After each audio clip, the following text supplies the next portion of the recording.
এই দোকানদার সাহেব, হ্যাঁ কষা কামরুল চিনেন? কষা কাপড় তো চিনি না। আমি টিভি অফিস থেকে আইছি। এই লোক কষা কামরুল।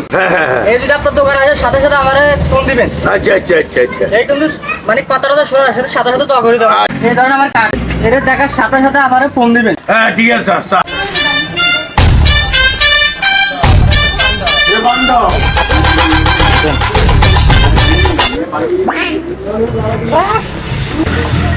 এই দোকানদার, হ্যাঁ ভাই এই আমার বিস্কিট দেন, বিস্কিট খেজু দেন, বন দেন, আর এখান থেকে লজেস দেন 2 ফুলটা।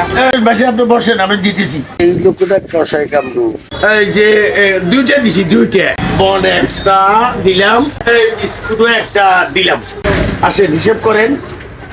বন দিছি, বিস্কুট দিছি, চড়াচুর দিছি, টোটালি 1050 টাকা আসে। এই বেটা, তুই আমার থেকে টাকা চাইছস? তুই আমার নাম জানোস না? আমি কসাই কামরুল, কথাই কথাই মানুষ জবা করে দি।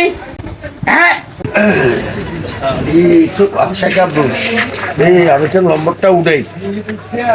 হ্যালো স্যার, এই কষা কাবরুল নাম শুনছিলাম। এই যে কষা কাবরুল আমরা তো কিছুক্ষণ আগে বাজার সাজার করি, কথায় করি নিয়ে যাচ্ছে স্যার আমাদের 4 নম্বর দোকানে। হ্যাঁ হ্যাঁ, পূর্ব পাশের দোকানটা। এই সারা বড় ওঠ, তোরটা খুঁজতেছি আমি। ওঠ। আরে আরে আমার টাকাটা তো নাই গেল।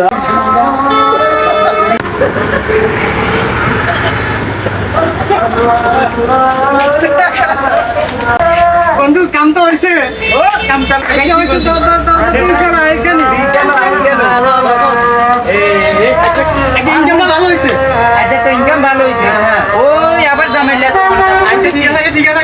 কিন্তু শক্ত করি। হ্যাঁ সমস্যা নাই, এই খেলা খেলামু।